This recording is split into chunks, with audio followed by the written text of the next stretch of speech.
여러분 축복합니다. 자, 우리 지난주에 이어서 우리 하나님 말씀 같이 보도록 하겠습니다. 우리 마태복음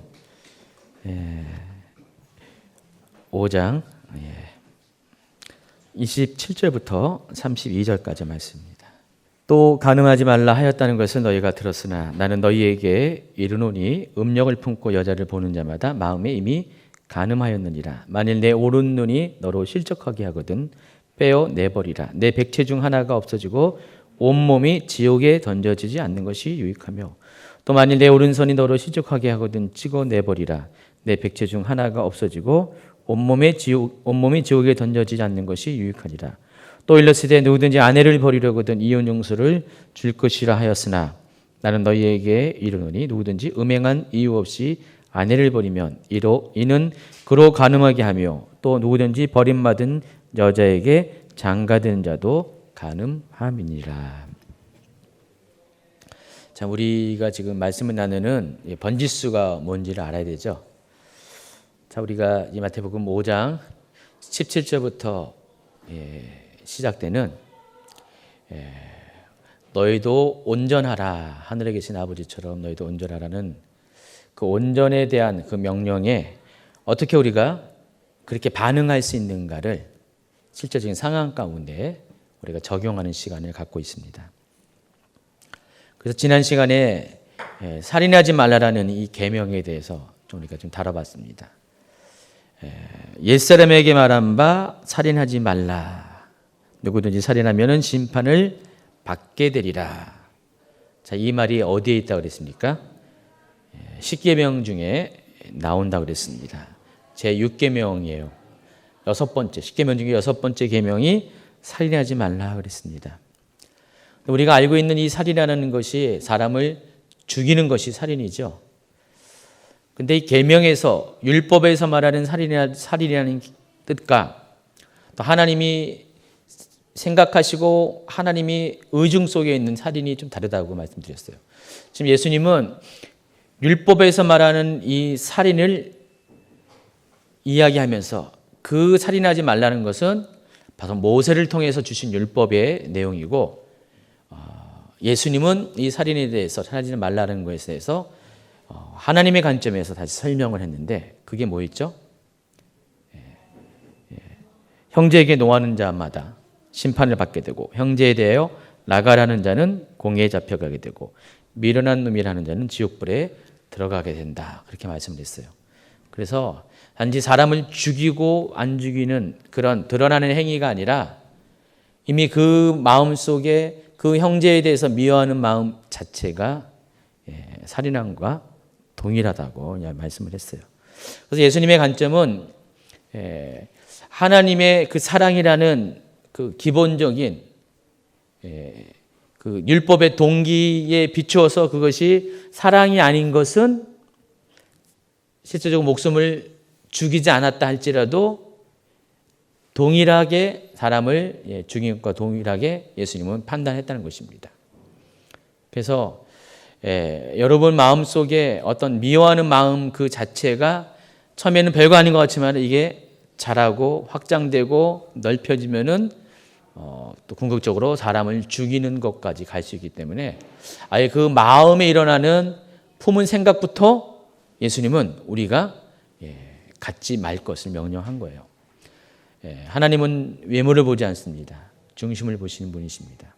그래서 그 하나님의 마음, 우리를 보시는 하나님의 그 마음이 우리 안에 있는 자그만 그 살인을 일으킬 수 있는 동기마저도 이미 그것 중에서 우리가 살인을 하는 마음을 품었다고 보시기 때문에 그것도 동일하게 행동이 어떻든 간에 하나님 보시기에는 율법이 어긴 것이라고 했습니다. 많은 유대인들이 예수님에 대해 오해가 뭐였어요? 예수님은 율법을 폐기하러 오신 분이다. 근데 그 옛날에 그런 상황이 지금도 동일하게 반복되는 거 아십니까? 지금도 비슷하게 있어요. 우리가 믿음에 대해서 그렇게 너무 쉽게 믿음에 대해서 이야기를 이렇게 했어요. 복음으로 초청할 때 정말 믿음이 그 벽이 문턱이 낮아야 되기 때문에 믿음은 아주 쉬운 거로 설명했어요. 우리가 보통 알고 있는 이 사형리 아시죠? 사형리. 배우셨나요? 사형리? 여러분은 사형리를 모르는 세대군요. 저만 해도 제 청년 때 이 사형리는 아주 일반적인 거였어요. CCC에서 아주 조그만 책자 4가지 영적인 원리다 해가지고요. 우리가 죄인인 것과 또 죄로 인해서 우리가 하나님과 분리됐던 것. 근데 이 분리된 것을 우리의 어떤 노력으로도 회복할 수 없지만은 예수님께서 십자가를 지심으로 이 분리된 것이 다시 연결되고, 그래서 우리가 예수님을 영접하면은 내 안에 마음의 중심에 그전에는 내가 앉아 있었는데 대신 예수님이 앉아 계신다는 이런 영적인 원리들을 설명했어요. 그래서 구원이 아주 쉬운 거로 설명했어요. 실은 구원받는 거 어렵지 않습니다. 쉽습니다. 그런데 너무 그것만 강조하다 보니까 뭔 문제가 생겼습니까? 구원받은 자의 삶에 대해서는 많이 간과를 했습니다. 오늘 오전은 설교회처럼 그 마태복음 18장 34절 35절의 말씀을 통해 보면은 구원받았다고 생각하는 사람도 구원을 잃어버릴 수가 있다는 것을 여러분이 생각하셔야 된다는 것입니다. 우리가 하나님의 뜻대로 살지 않으면 우리가 구원을 놓칠 수가 있어요. 구원을 받았다고 생각하는데 하나님 나라에 갔을 때, 주님 앞에 왔을 때 이거 아니에요. 나는 구원받았다고, 난 천국에 들어갈 수 생각하고 갔는데 그 문 앞에서 거절당할 수 있는 그런 불상사가 생길 수가 있다는 것입니다. 그래서 구원은 아주 쉬운 거예요. 그러나 구원은 또 어려운 것. 그래서 구원은 완성을 향해 나아가는 계속 현재 진행형입니다. 믿음과 구원은 현재 진행형이에요. 아직 완료가 아닙니다.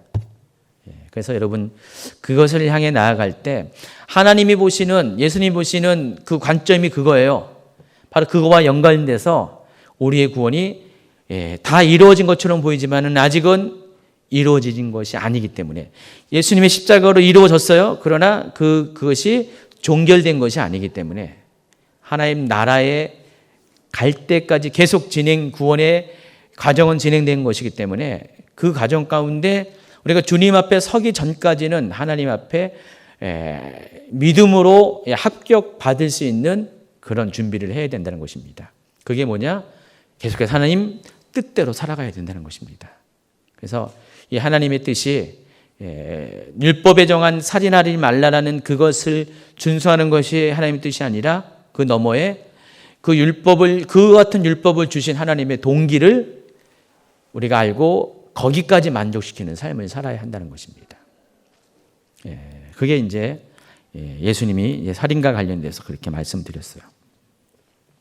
오늘은 이제 간음과 이혼에 관한 이야기를 하는데, 간음에 대해서는 지난번에도 살인하지 말라에 대해서 좀 이야기하면서 좀 다뤘는데, 성경에서 간음하지 말라 그랬습니다.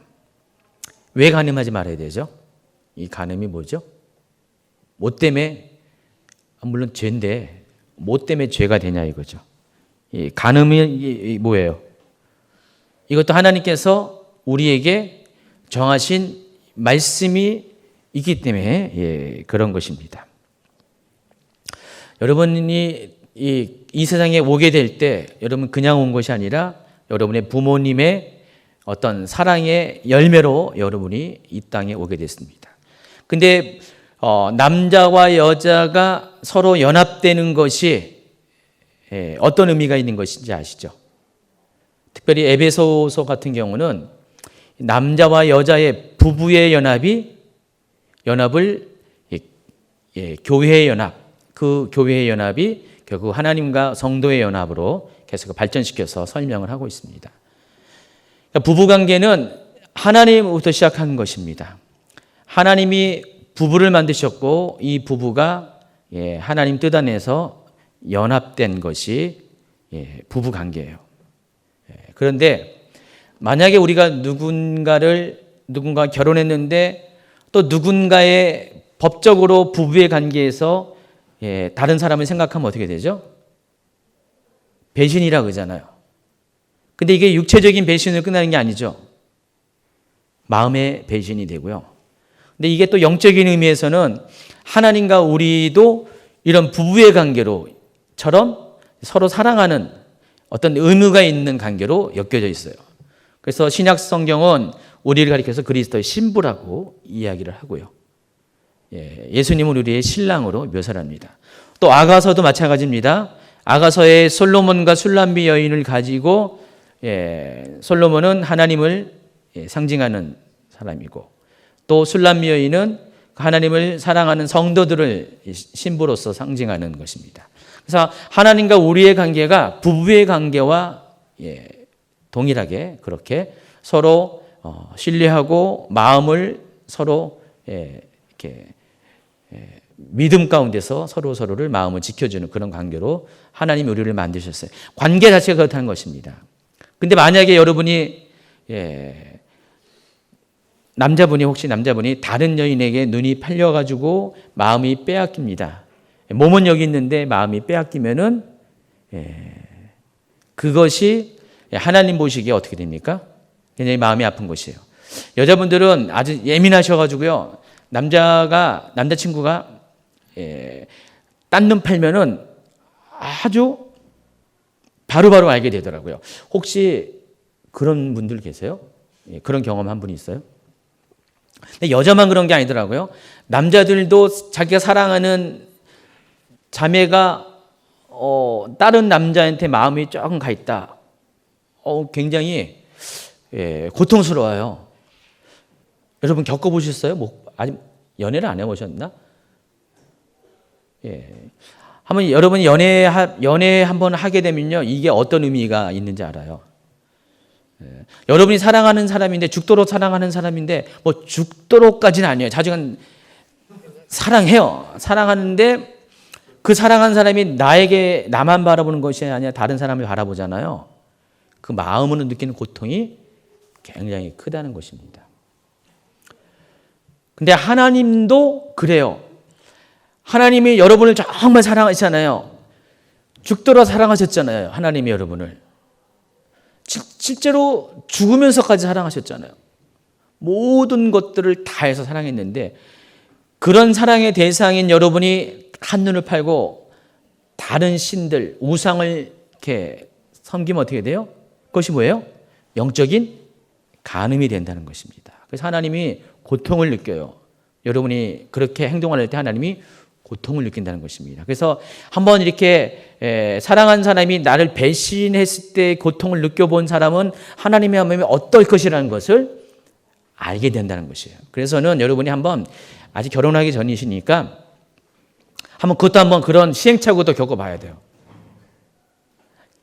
결혼해서 그러면 안 되니까 결혼하기 전에 한번 이렇게 배신도 당해보고 배신도 해보고 진짜로 한번 그렇게 해보세요.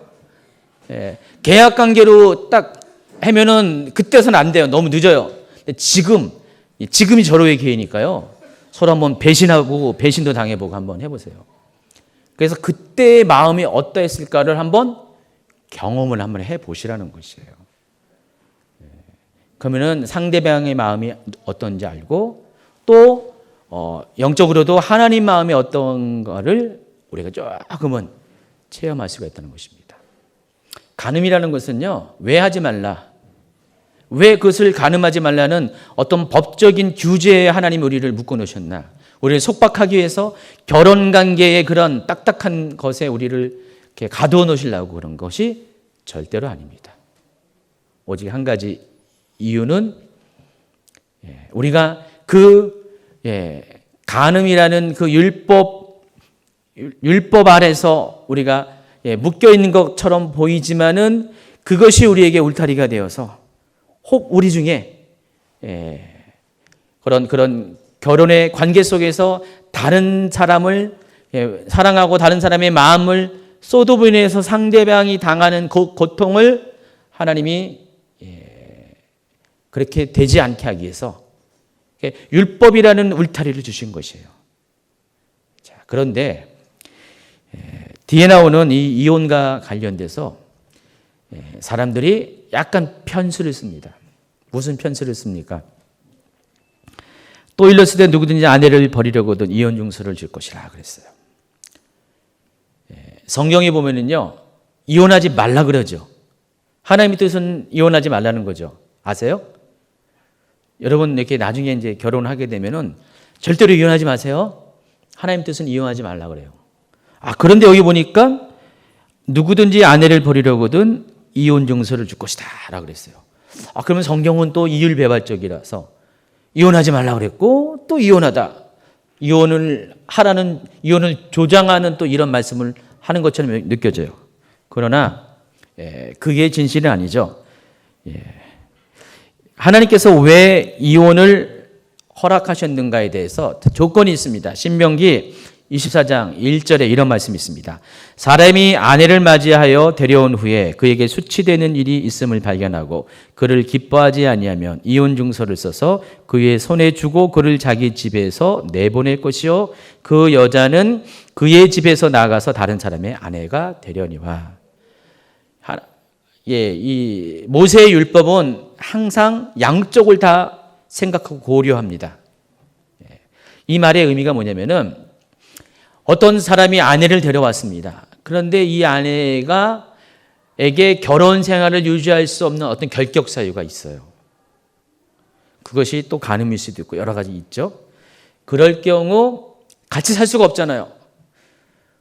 지금이야 우리가 일부 일처제로 살지만은 이때 당시만 해도 그게 아니었어요. 한 남자가 여러 명의 아내를 둘 수가 있었어요. 그러면은 그런 상황에서 이 남자가 선택할 수 있는 게 몇 가지가 있는데 그 중에 하나가 뭐냐면은 다른 아내가 있으니까 다른 아내와 사랑하는 관계를 유지하고 이 문제가 있는 아내를 어떻게 됩니까? 그냥 놔두는 거예요. 결혼 관계 안에서 결혼을 깨트리지 않지만은 실제로는 결혼 생활을 하지 않는 상태로 한마디로 뒷방에 들 수가 있는 것이에요. 찾아가지도 않고 말하지도 않고 사랑을 나누지도 않고. 만약에 여러분이 그런 여자 입장이 되면 어떻게 됩니까? 고통스럽죠. 남편이 있는데 남편이 아닌 것처럼 행동을 하는 겁니다. 다른 아내들은 다 사랑하는데 나는 그 사랑의 대상에서 제외되는. 그럴 때 어떻게 해요? 여자가 느끼는 이 아픔은 상당할 겁니다. 그런 사례가 예전에 많이 있잖아요. 그런 사회에서는요. 그렇게 되면 결혼 생활이 죽음만도 못하죠. 근데 만약에 이 여자가 그 법으로 묶여 있는 상태에서 전혀 이제는 이 남편이 나를 사랑하지 않고 나도 남편을 사랑하지 않은 상태에서 누군가 사랑의 대상을 찾게 되잖아요. 그럼 어떻게 돼요? 법적으로는 이 남자랑 결혼한 상태고 내 마음은 다른 사람을 사랑하면 어떻게 되죠? 그게 간음이 돼버리잖아요. 앞에 말한 간음이 되잖아요. 그러니까 하나님이 이런 사람의 상황을 고려해서 한시적으로 조건적으로 허락한 것이 만약에 그렇다면은 차라리 놔주라는 것이죠. 그런 어떤 계약 관계에서 풀어져서 속박에서 풀어져서 차라리 너도 나가서 사랑하는 사람 만나서 잘 살 수 있는 기회를 주라는 것입니다. 그래서 그런 의미에서 조건적인 이혼을 허락한 것이에요. 그래서 조건은 그거예요. 이혼 증서를 써주는 거예요. 나랑 이제 법적으로 이혼했다. 그 증명서를 가지고 나아가면은 이 여자는 그때부터 법적으로 이 사람과 남남이 되기 때문에 어떤 사람을 만나서 새로운 사람을 만나서 사랑의 관계를 맺어도 그것은 간음이 아니 된다는 겁니다. 만약에 그 상태가 아니고 법적으로 묶여있는 상태에서 남편도 더 이상 남편이 아닌 데서 그 법으로 묶여있는 상태에서 다른 사람을 사랑하면 그것이 간음이 되기 때문에 어떻게 돼요? 간음한 자는 돌을 던져서 죽이게 돼 있잖아요. 돌 맞아 죽습니다. 그래서 하나님이 이 여인조차도 배려하는 차원에서 이혼 증서를 내주라고 했어요. 이 하나님의 뜻이에요. 이게 원래 하나님의 사랑의 동기에서 주시는 율법이죠. 자, 근데 사람들이 이것을 교묘하게 악용을 합니다. 이런 조건하에서 이혼 증서를 줘서 아내를 내보내는 것인데 율법이 이렇게 말했다고 해가지고 신명기 24장 1절에 2절에 이렇게 말했다고 이것을 자기 나름대로 악용을 합니다. 어떻게 됩니까? 이 아내랑 살았어요. 한 몇 년을 살다 보니까 늙었어. 재미가 없어졌어. 더 이상. 어떤 설레임도 없어져요. 옆에 보니까 더 젊은 여자가 있어요. 그러니까 어떻게 눈을 그쪽으로 싹 돌렸습니다. 근데 이 여자가 거추장스러우는 거예요. 그러니까 이혼 증서를 써요. 근데 이 여자는 아직도 이 남편을 사랑해요. 사랑하는데 자기가 싫은 거예요. 그러니까 이혼 증서를 써서 내보내면 괜찮다.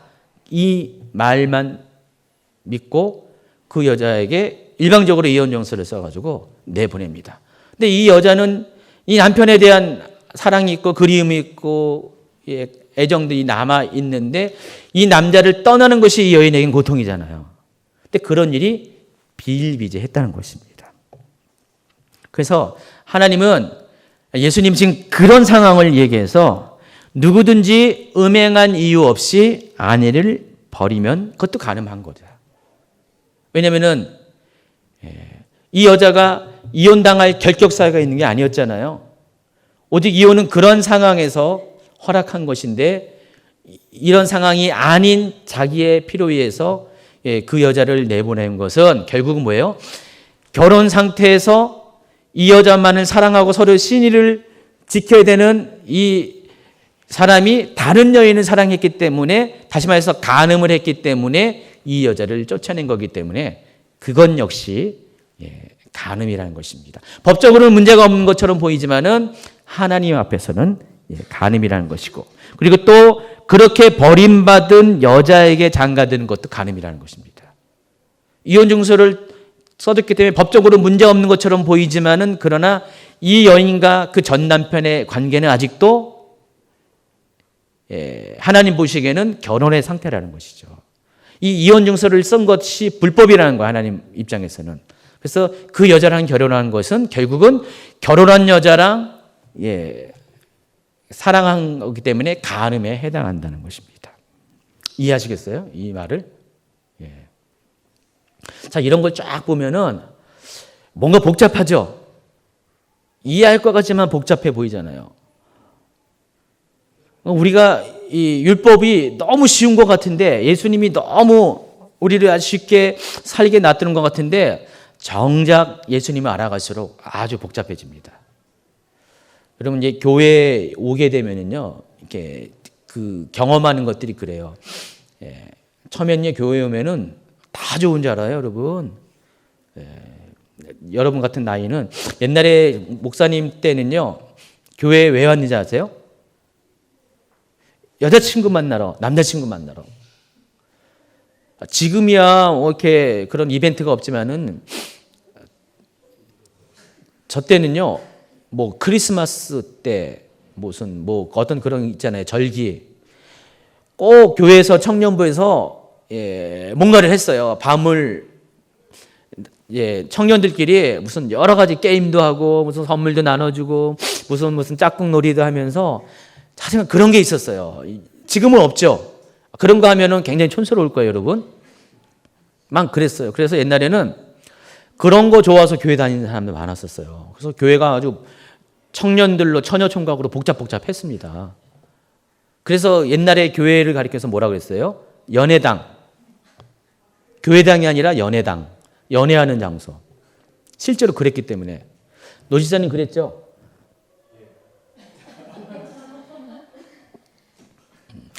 어때, 박 집사님 때 그랬어요? 모르는 것은 그때까지는 아닌 거예요. 저 때는 그랬었어요. 저 때는 교회가 그런 목적으로 많이 청년들이 모였어요. 내가 뭔 얘기를 하다가 이 얘기한 거지? 뭔 얘기 하려고 그랬는데 갑자기 옆으로 샜네. 생각이 안 나네. 어떡하죠? 생각이 안 나는데. 뭐 중요한 얘기를 하려다가 옆으로 샜어요. 사실 교회가 그런 목적에서 이렇게 많이 복잡했는데 지금 시대에 그런 사람은 거의 없어요. 어쨌든 교회는 이 말 하려고 했죠. 사실 그러니까 기대가 많았었어요. 다들 기대가 참 많아가지고 교회에 대한 기대를 가지고 왔는데, 여러분 이제 교회 이제 생활 조금 해보세요. 한 달, 두 달, 석 달, 1년 하면 할수록 교회 다니는 게 왜 이렇게 어려운지, 왜 이렇게 하지 말라는 게 많은지, 왜 내 삶을 얽매이는 게 많은지, 예전에는 미처 몰랐던 일들이 많이 생겨납니다. 그리고 교회를 다니니까 교회 오면은 신앙생활하면은 하나님이 다 축복해가지고요 만사 형통할 줄 알았어요. 왜냐하면 믿음이 생기면은 하나님이 다 축복해가지고 뒤를 밀어주신 줄 알았어요. 근데 그것이 아주 대단히 큰 착각이라는 걸 알잖아요. 여러분이 정말 제대로 신앙생활하면 어떻게 됩니까? 가만둡니까 하나님이? 하나님도 가만두지 않고 마귀도 가만두지 않아요. 하나님은 시험하고 마귀는 유혹하고 그렇잖아요. 그래서 여러분이 교회 생활이 아직 편하지가 않습니다. 너무 고통스러워요. 힘들어요. 왜 이렇게 힘든지, 왜 이렇게 믿음의 길을 따라가는 것이 왜 이렇게 어렵고 힘든지 이제서 체감합니다. 와, 이 교회 다니는 게 만만치 않네. 정말 그렇습니다. 그래서 이 하나님이 우리가 제대로 믿으면 믿을수록 우리가 닥치는 겪어야 될 실제적이고 영적인 환경들이 이런 거예요. 그러니까 믿음이 녹록한 게 아닙니다. 쉬운 게 아니에요. 그냥 아주 쉽게 믿고 쉽게 천국 가는 게 아니라는 것입니다. 예수님이 지금 그것을 아주 적나라하게 보여주는 것이에요.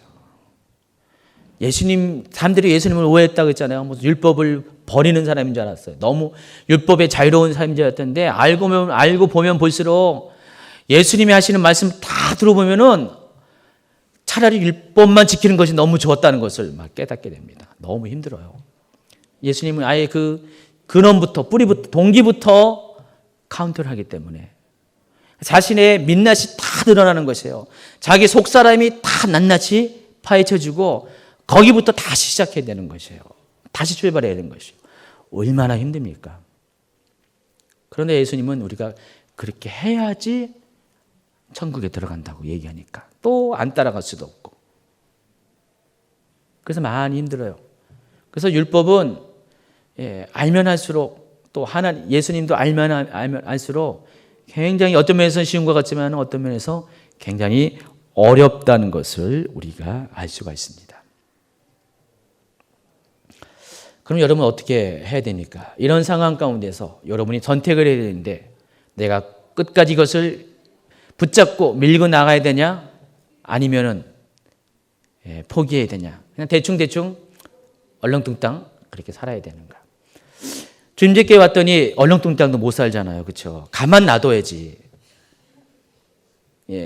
우리 교사 집사님들이 가만 안 놔두잖아요. 오늘도 보니까 제1청년은 성경 대화잖아요. 지금 제1청년이 없는 거 보니까 다 공부하고 있나 봐요. 성경 공부하고 있는 것 같아. 제1청년들이 몇 사람 빼고 거의 없어요. 다 성경 공부하고 있나 봐요. 그러니까 노지사님조차도 가만 안 두게 하잖아요. 그냥 계속. 우리 김동선 집사님 심하죠? 가만 안 두죠? 물론 허연 집사님 허 웃는 것 같지만은 또 엄청 뒤에서 푸시하잖아요. 절대로 허 웃는 거 아닙니다. 우리 선생님들조차도 가만히 안 놔요. 우리 교사들조차도. 그렇잖아요. 그 전에 여기 그냥 우리 예술자매도 엄마 따라서 그냥 11시 예배만 딱 드리면은 너무 좋았잖아요. 그치? 근데 청년부 이제 앞으로 들어오면 들어올수록 굉장히 녹록지 않을 거예요. 이 조직의 쓴맛을 이제 보게 될 거예요. 내가 왜 청년부에 발을 담갔냐 후회가 될 거예요. 막 그런 경험들 많이 하게 될 겁니다. 그런데 여러분, 그것이 얼마나 복이 되는지 모르겠어요. 여러분, 하나님이 그동안 여러분 속에 사용하지 않은 모든 삶의 근육들을 막 꿈틀꿈틀 일으키게 될 겁니다. 전혀 내가 느끼지 못했던 이것이 죄라고 생각하지 못한 것조차도 그것이 죄였구나. 하나님 앞에 이것이 잘못된 것이었구나라는 것들을 점점 알게 할 겁니다. 그리고 그것을 끝이 한 것이 아니라 하나님의 그 가운데서 임하시는 하나님의 은혜들이 잔잔하게 계속해서 내 마음을 파도처럼 이렇게 부딪히게 할 겁니다. 그러면서 하나님은 점점 깊이 알아갈 거예요. 여러분의 율법에 대한 삶에 대한 거룩에 대한 부담이 많아질수록 그와 비례해서 여러분은 하나님을 더 경험하게 된다는 것입니다. 여러분 율법이라는 것은 우리가 이해하기 나름이지만은 그것을 지키려고만 하면은 다 부담이고요. 나에게는 아무것도 남는 것이 없어요. 내 영적 성장에는 아무런 도움이 안 돼요. 그러나 그 율법을 하나님이 주시는 사랑, 나를 연단시키게 한 하나님의 사랑의 매라고 생각하면요, 그 율법을 통해서, 그것을 지키는 것을 통해서 우리는 하나님과의 관계를 깊어지게 만들어갈 수 있다는 것입니다. 자, 예수님은 지금 이러한 새로운 관점에서 율법을 여러분이 이해하기를 원하신 것이에요. 그냥 살인하지 말라, 간음하지 말라, 이혼하지 말라, 그것 그냥 그 문자 그대로 지켜도 우리는 그냥 편하게 살 수가 있지만은, 그러나 그 문자 너머에 있는 그 깊은 하나님의 마음, 그 요청들을 우리가 뿌리부터 알고 그것을 자꾸만 이렇게 지켜가려고 그러다 보면은 어느 순간에 우리는 율법의 어떤 묶임에서 넘어서 정말 그 율법을 주신 하나님의 마음과 동기를 알아가는 그런 사람이 된다는 것입니다. 어느덧 하나님과의 관계가 달라져요. 그냥 대충 거리가 있는 관계가 아니라 이제는 완전히 친밀한 관계로 바뀌게 됩니다. 그럼 그때부터는 율법이 너무 쉬워요. 어렵지가 않습니다. 그 전까지, 거기까지가 힘들지, 그런 하나님과의 관계가 되면은 너무 쉬워요. 율법이 어려운 게 아니에요. 나는 하나님만 사랑한다는 그 한 가지만 분명하면은요, 율법은 그냥 지키기가 너무 쉽다는 것입니다. 그전에는 그것을 율법에 내가 목에 매어서 율법을 지키려고만 애를 썼는데, 이제는 하나님을 사랑한다는 행위만 하게 되면 자동적으로 율법은 지켜지게 돼 있어요. 정말 그럴까요? 정말 그렇습니다. 오늘도 오전 설교에 비판하지 말라고 했잖아요. 여러분 계속 들었잖아요. 비판하지 말라. 성경에서 비판하지 말라고 했어요. 그래서 여러분은 비판할 상황이 딱 되려고 했는데 갑자기 깜짝 놀라가지고 비판하지 말라 했지. 비판하면은 잘못됐다고 했지. 그럼 굉장히 부담스럽잖아요. 말은 여기까지 나왔는데 근질근질거리는데 이 속에서 그냥 비판의 말이 거품이 여기까지 끌어올라가지고 이제 막 터지기 전인데 이것을 막으려니까 얼마나 힘들어요. 그런데 여러분이 하나님의 뜻, 하나님의 마음, 하나님의 사랑을 알게 되면은 무슨 비판이란 자체가 아예 생기지가 않아요. 비판하려는 그 사람이 너무 불쌍하기 때문에, 관점이 바뀌어버리기 때문에 비판할 거리가 없어지게 된다는 것입니다. 그럼 너무 편해요. 인생이 비로소 평강이 찾아옵니다. 자동적으로 비판 안 하게 된다니까요. 자동적으로 거짓말 안 하고요. 자동적으로 나쁜 짓 안 하게 돼 있어요. 자동적으로 하나님을 찾아서 예배하게 되는 거죠. 그전에는 억지로 끌려왔는데 자동적으로 하나님이 좋아서 예배를 찾아 나오게 된다는 것입니다. 율법은 지키라고 주신 것이지만은, 그러나 율법을 지키기 위해서는 먼저 관계가 필요하다는 것입니다. 하나님과의 관계, 율법을 주신 하나님과의 관계가 우리가 분명해지고 친밀해지면은 율법은 껍데기에 불과한 것입니다. 너무 지키기가 쉬운 것이 되는 것이에요. 그래서 이 온전이라는, 지금 우리가 제자훈련 교재를 갖고 하는 겁니다. 이 온전이라는 큰 이 주제는 그거예요. 지키는 것은 어렵지만은, 율법을 지키는 것은 어렵지만은, 이루는 것은 너무 쉬운 거예요. 말씀, 이 율법을 이루는 것은, 그 이룸은 하나님과의 관계 안에서 그분의 마음과 뜻을 충분히 이해하는 그 관계 안에서 이 율법은 우리가 다 이루어질 수가 있다는 것입니다. 그래서 예수님은 그렇게 자신만만하게 여러분에게 말한 거예요. 천지가 없어지기 전에는 율법의 1.1획도 땅에 떨어지지 않을 것이다. 반드시 다 이루어질 것이다. 여러분이 이제는 하나님 말씀에 대해서 관점을 좀 바꾸기 바랍니다. 너무 하나님 말씀에 대해서 경히 여기거나 하나님 말씀에 대해서 너무 부담스럽게 여기는 것, 모두가 하나님이 원하는 하나님 뜻이 아니라는 것입니다. 하나님은 여러분이 하나님 말씀을 사랑하길 원해요. 바로 여러분이 하나님을 사랑하기 때문에. 그래서 그런 믿음을 가지면은요, 여러분의 청년의 때가 결코 위험하지도 않고 힘들지도 않습니다. 아까 말한 것처럼 하나님을 시험하고 마귀는 유혹한다고 했는데 그 모든 어려운 환경 가운데서 여러분이 능히 하나님이 원하시는 모습대로 바른 길로 향하여 나아갈 수가 있다는 것입니다. 오늘은 여기까지 하겠고요. 다음 주에는 33절부터 맹세에 대해서 이야기하겠습니다.